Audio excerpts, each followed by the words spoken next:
सभी ठीक हैं? तो चलिए आप लोगों के लिए मैं फिजिक्स का क्लास लेकर आया हूँ।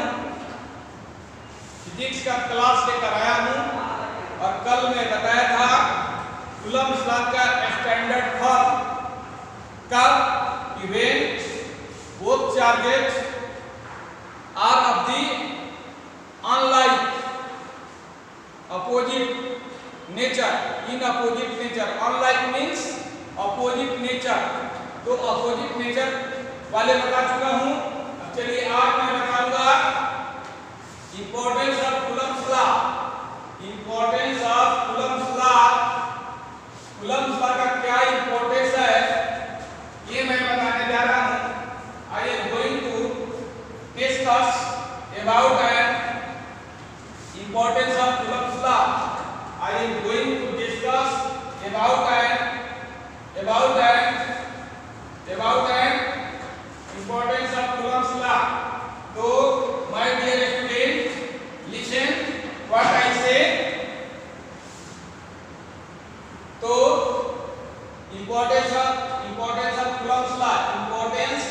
of Coulomb's law, importance of Coulomb's law, importance of Coulomb's law, Coulomb's law का importance क्या है?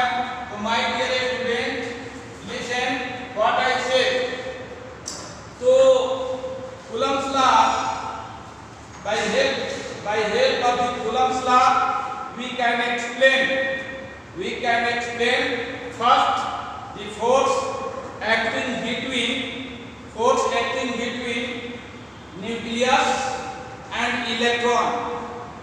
हम क्या कर सकते हैं? जो एटम होता है, एटम के न्यूक्लियस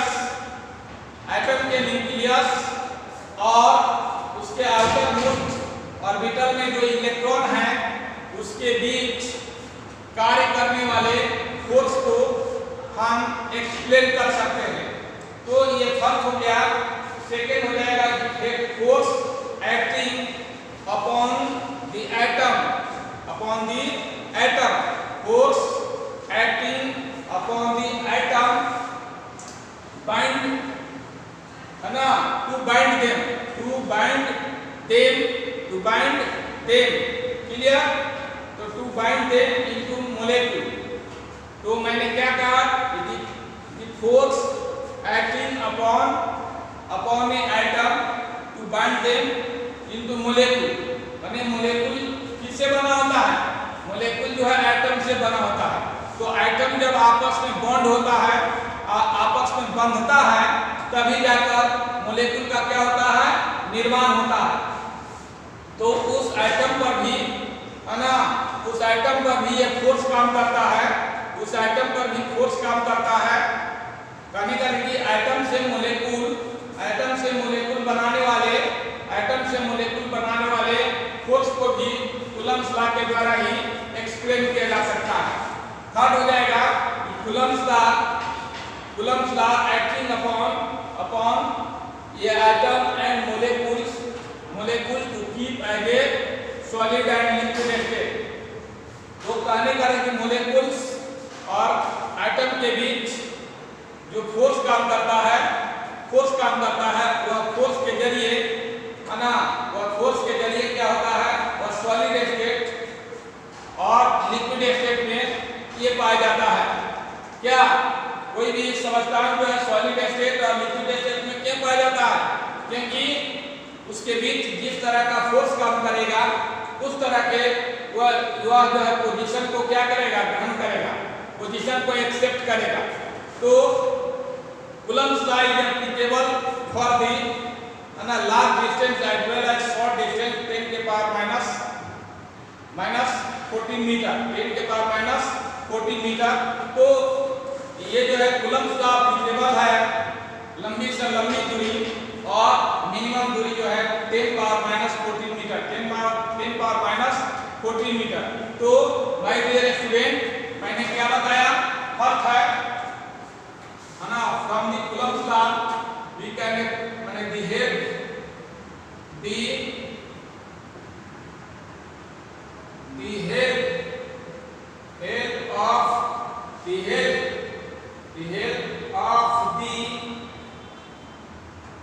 या by the help by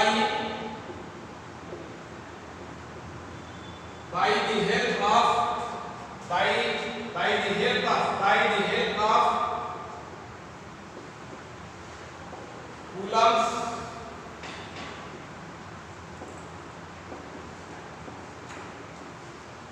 Coulomb's law. By the help of Coulomb's law, we can explain by the help of Coulomb's law, we can explain first force acting between nucleus and electron. Clear? The force acting between nucleus and electron. Clear? ये हो जाएगा कि the force acting लिख सकते हैं the force acting between nucleus and electron. Clear? Second हो जाएगा the force acting upon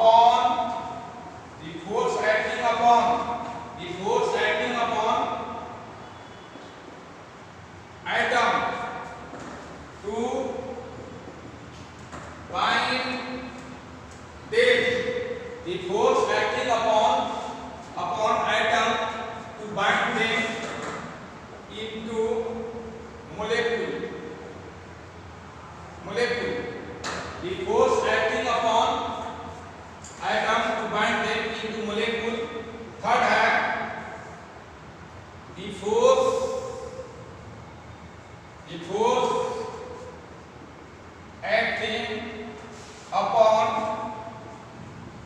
force acting upon atom and molecule. The force acting upon atom and molecule. The force acting upon atom and molecule to keep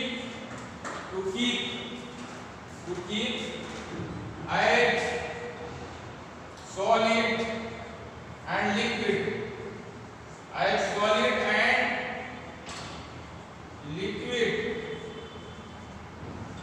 Clear? Fourth, Coulomb's law is applicable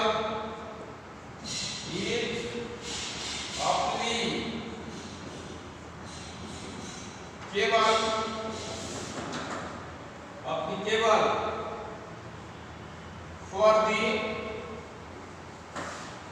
large distance as well as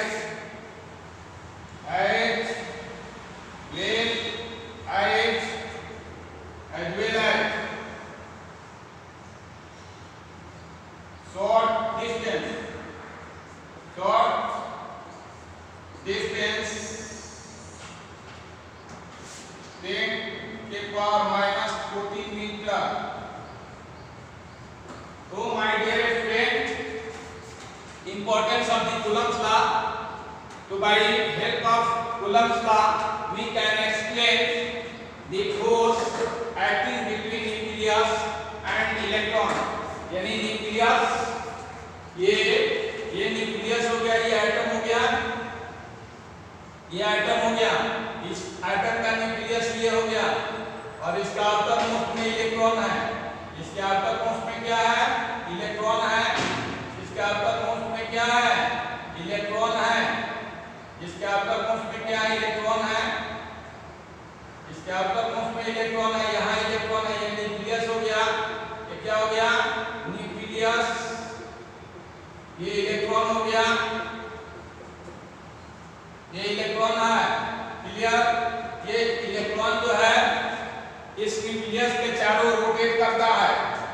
electron क्या करता है, nucleus के चारों ओर rotate करता है, इसलिए है ना ये सेंट्रीफ्यूगल फोर्स काम करता है।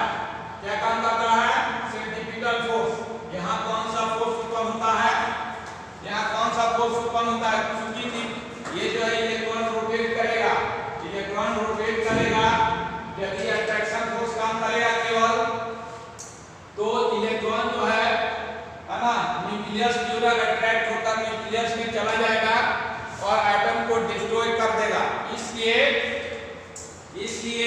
है ना यहाँ जो है ये जो है दोनों के बीच क्या करता है, क्योंकि इलेक्ट्रॉन जो है ना डिफिनिट सेल में रोटेट करता है, डिफिनिट सेल में रोटेट करता है, डिफिनिट सेल में रोटेट करता है, और उस डिफिनिट सेल के लिए एंगुलर मोमेंटम कुछ निर्धारित की गई है, एंगुलर मोमेंटम कुछ निर्धारित कर दी गई है।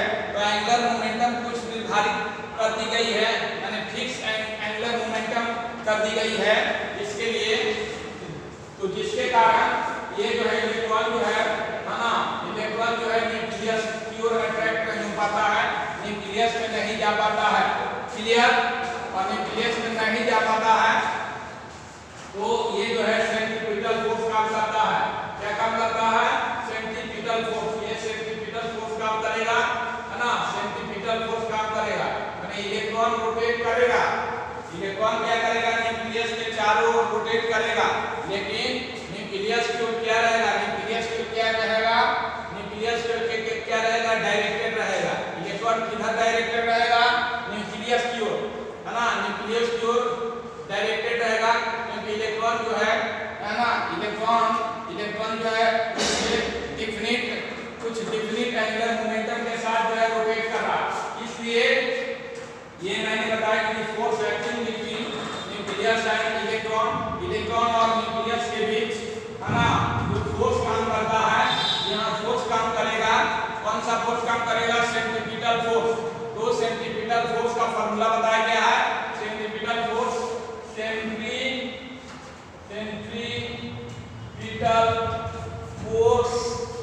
F equal to mv square by r, centrifugal force F equal to mv square by r, mv square upon r, clear. तो mv square by r किस पे काम करता है? mv square by r काम करता है, तो centrifugal force F equal to mv square by r acting करता है। तो इसको जो है निकाला जा सकता है, the force acting between nucleus and electron, clear, the force acting upon atom to bind them into molecule। तो बहुत सारे एटम माय डियर स्टूडेंट, ये बहुत सारे एटम, ये एटम हो गया, ये एटम हो गया, ये एटम हो गया, ये दिस इज एटम, ये सभी मिक्स होते हैं और मिक्स्ड ये एटम बन गया। ये क्या बन गया? ये मोलेक्यूल बन गया। ये क्या बन गया? मोलेक्यूल। तो इन सभी को मिक्स करने के लिए क्या, इन सभी को मिक्स करने के लिए जो फोर्स काम करता है वो मोलेक्यूल बनाता है। एटम को आपस में जो फोर्स बाइंड करता है ना, एटम को जो फोर्स बाइंड करता है और बाइंड करके मोलेक्यूल बनाता है, उस फोर्स को कूलम्ब्स लॉ के हेल्प से एक्सप्लेन किया जा सकता है। तो ये हो गया। उस similarly third, the force acting upon atom and molecule to keep as a solid and liquid. कहने का है कि ये जो है आप जैसे ये क्या है, ये पेन है, ये सॉलिड है ना, ये सॉलिड है, इसमें एटम और मोलेक्यूल दोनों है, एटम और मोलेक्यूल दोनों है, और उस एटम और मोलेक्यूल के बीच इतना फोर्स काम करता है, ये सॉलिड स्टेट में है। तो सॉलिड स्टेट में सबसे ज्यादा फोर्स काम करती है, इंटरेक्शन फोर्स जो है ज्यादा काम करती है, जिसके कारण ये सॉलिड स्टेट में पाया जाता है। क्लियर। तो लिक्विड में उसे कम होती है, गैस में सबसे कम होती है। गैस में सबसे कम जो है इंटरेक्शन फोर्स काम करती है, सबसे ज्यादा सॉलिड में काम करती है। Clear. Coulomb's law is applicable for the large distance as well as short distance. Coulomb's law जो है लार्ज डिस्टेंस के साथ साथ शॉर्ट डिस्टेंस यानी 10⁻⁴ मीटर तक काम करता है। तो माने एप्लीकेबल है 10⁻⁴ बहुत कम दूरी पर भी है ना कूलम्ब लॉ को एक्सप्लेन किया जा सकता है। लंबी से लंबी दूरी और कम से कम दूरी तक भी इसको एक्सप्लेन किया जा सकता है। तो the importance of Coulomb law लिखने के लिए आएगा बोर्ड एग्जाम में, चाहे सीबीएसई बोर्ड हो या बिहार बोर्ड हो, तो इसको हम लोग लिखेंगे। ठीक है, तो क्या लिखेंगे?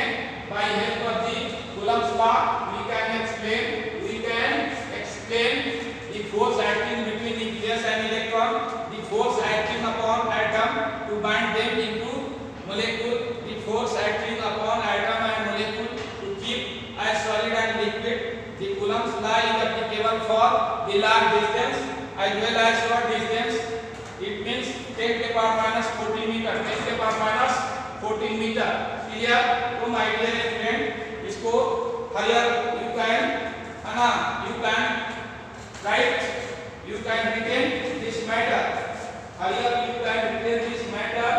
जल्दी से इस मैटर को लिखेंगे, जल्दी से इस मैटर को लिखेंगे, जल्दी से इस मैटर को लिखेंगे। Clear?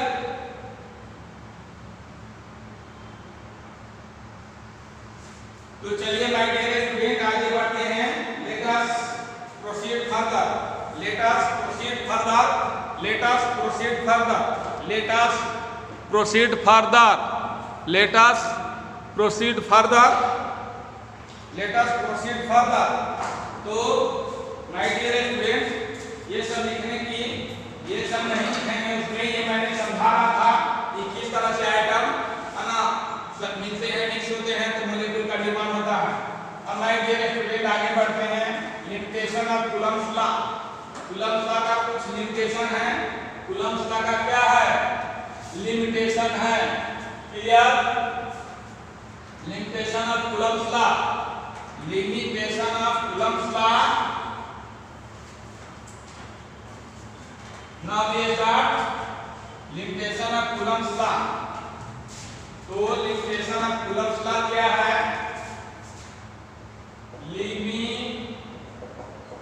Limitation of Coulomb's law, यानी कूलम्ब लॉ एक लिमिट के अंदर काम करता है। कूलम्ब लॉ एक लिमिट के तहत काम करता है। तो फर्स्ट लिमिटेशन होगा माय डियर स्टूडेंट कि coulomb law for 2 point charges. Coulomb law क्या है? 2 पॉइंट चार्ज के लिए ही सही है। यानी कूलम्ब लॉ में शुरू से ही बताया जा रहा है कि जो चार्ज लिया जाता है वो पॉइंट चार्ज लिया जाता है। यानी किसी भी हालत में वो चार्ज पॉइंट चार्ज के इक्वल होना चाहिए, पॉइंट चार्ज जैसा होना चाहिए।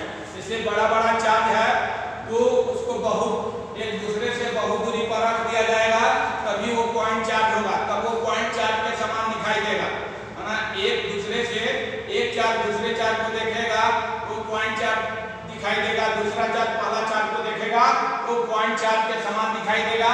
बड़ा से बड़ा चार्ज भी पॉइंट चार्ज बन जाता है कब कि उसको डिस्टेंस को इंक्रीज किया जाता है। डिस्टेंस को क्या किया जाता है? इंक्रीज किया जाता है। तो कूलम्ब लॉ का लिमिटेशन है फर्स्ट कूलम्ब लॉ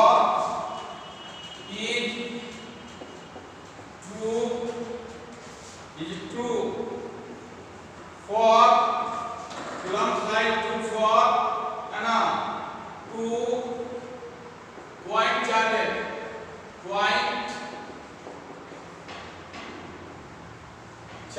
पॉइंट है ना। Coulomb's law is true for 2 point charges या पॉइंट चार्जेस लिख सकते हैं for point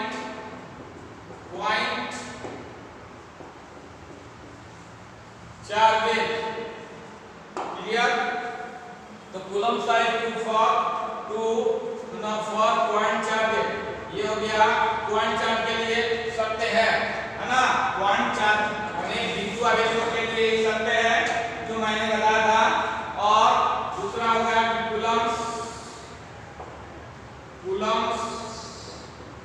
coulomb force is a central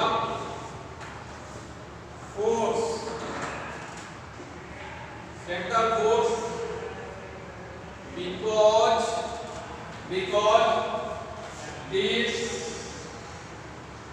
force directed along line joining of two charges। तो my dear student, Coulomb's force को central force कहा जाता है। Coulomb's का सेंट्रल फोर्स है क्योंकि दो चार्जों को जोड़ने वाली लाइन के एलोंग डायरेक्टेड होता है। ये दो क्या है? दो चार्ज है। ये Q1 है, ये Q2 है। Q1 और Q2 है। ये जो है ना, ये जो है Q1 Q2 पर यदि दोनों चार्ज क्या होगा? सेम नेचर के होगा तब Q1 Q2 को रिपेल करेगा, Q2 Q1 को रिपेल करेगा। ठीक है, तो ये दोनों चार्ज को जोड़ने वाली लाइन के क्या करता है? डायरेक्टेड होता है। तो दोनों चार्ज क्या सेम नेचर के हैं? तो दोनों के बीच क्या होगा? अट्रैक्शन फोर्स होगा। ये रिपल्शन फोर्स। दोनों एक दूसरे को रिपेल करेगा। ये इसको रिपेल करेगा, ये इसको रिपेल करेगा। क्लियर? दोनों चार्ज को r डिस्टेंस से रखा गया है। दोनों के बीच का डिस्टेंस क्या है? r है। दोनों चार्ज के बीच का डिस्टेंस r है। क्लियर? तो ये Q1 चार्ज Q2 चार्ज को रिपेल करेगा। Q2 चार्ज Q1 चार्ज को रिपेल करेगा। कब? जब दोनों चार्ज सेम नेचर के हैं। तो ये कैसे फोर्स काम किया? लाइन ज्वाइनिंग है ना। ये फोर्स डायरेक्टेड कैसे है? लाइन ज्वाइनिंग पर, ये लाइन को जोड़ने वाली पर, दोनों चार्ज को जो लाइन जोड़ता है उसी पर ये फोर्स जो है डायरेक्टेड है। उसी तरह से दो चार्जेस है Q1 Q2, इसको ये लाइन जोड़ती है और दोनों चार्ज अपोजिट नेचर के हैं। ये दोनों चार्ज क्या है? अपोजिट नेचर के हैं। तो दोनों के बीच अट्रैक्शन फोर्स काम करेगा। ये अट्रैक्ट करेगा, दोनों फोर्स Q1 Q2 को अट्रैक्ट करेगा, Q2 Q1 को अट्रैक्ट करेगा। तो ये Coulomb's force is a central force because this force directed along line joining of two charges. Q1 Q2 दो चार्ज हो गया। Q1 Q2 क्या हो गया? दो चार्ज हो गया। और दोनों के बीच का सेपरेशन क्या है? r है। दोनों के बीच का सेपरेशन क्या है? r है। और दोनों को एक लाइन से जोड़ा गया है। तो फोर्स क्या है? लाइन पर डायरेक्टेड है। लाइन के अलोंग डायरेक्टेड है। क्लियर? तो दोनों चार्ज सेम नेचर के हैं, इसलिए इसने कौन सा फोर्स काम किया? Repulsion force. माने Q1 Q2 को रिपेल करता है, Q2 Q1 को रिपेल करता है। Similarly both charges are of the opposite nature, then Q1 attract Q2 and Q2 attract Q1। Clear? तो ये इसका अट्रैक्शन फोर्स ये भी लाइन ज्वाइनिंग के तहत काम करता है। दोनों को जोड़ने वाली लाइन के अलोंग डायरेक्टेड है। लाइन के क्या है? अलोंग डायरेक्टेड है। ये कूलम्स, ये सेकंड लिमिटेशन हो गया।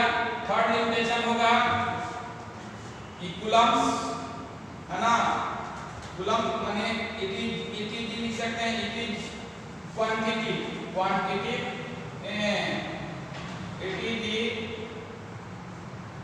quantitative statement,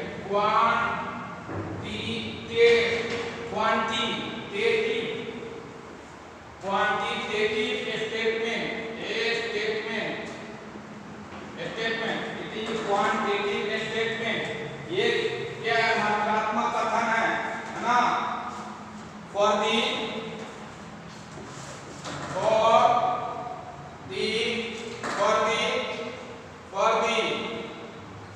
2 point charges,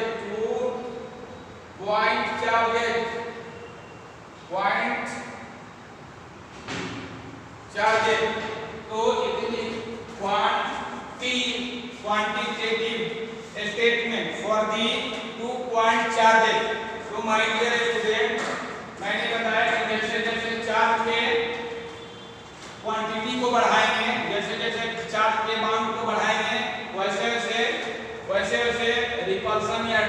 force बढ़ेगा।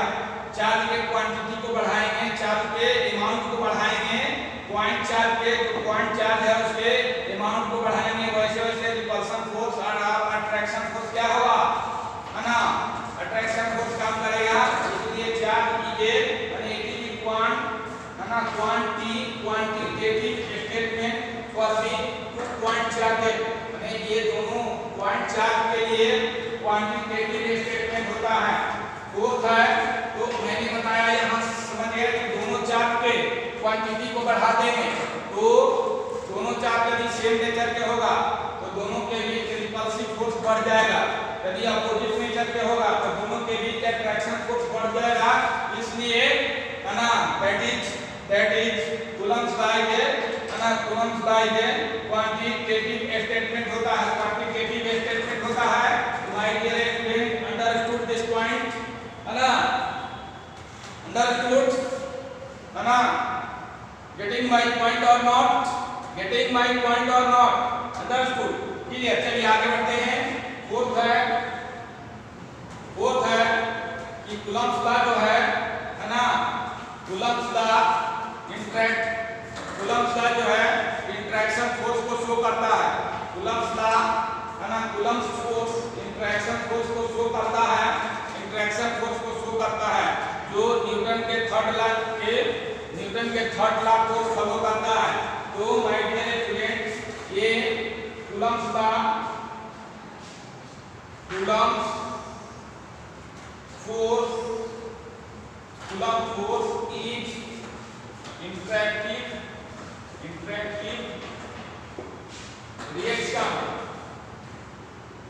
इंटरैक्टिव रिएक्शन, है ना, कूलम्ब्स लॉ ये interactive reaction, Coulomb's force interactive reaction, है ना, कूलम्ब्स फोर्स इज लिख दीजिए, Coulomb's force is interactive reaction so which is follow Newton's third law of motion, Newton's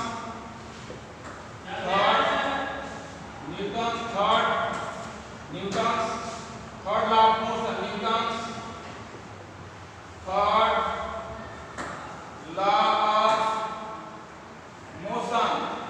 तो मैंने बताया था कि Coulomb's force is a interactive reaction, so interactive reaction showing भी लिख सकते हैं, coulomb force is a interactive reaction show, है ना, इंटरैक्टिव रिएक्शन शो, या ऐसे भी लिख सकते हैं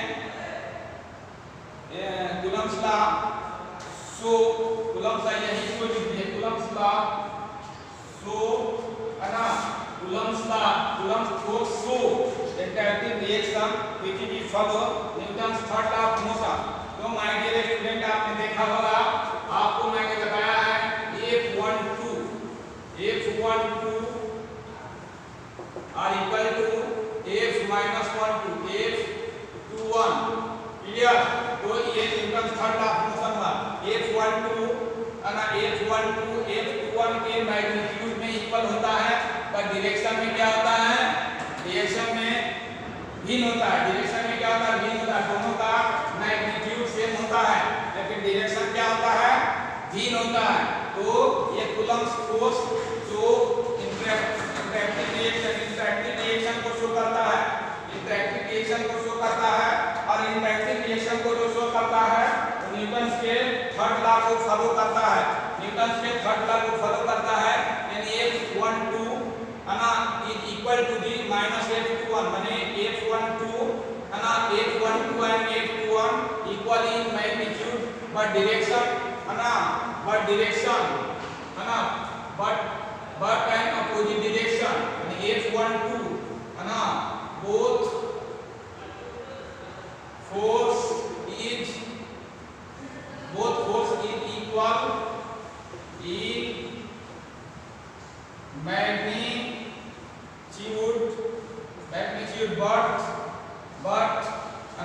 but है ना, both force both forces कर देंगे, both forces are equal in magnitude but direction in opposite, but direction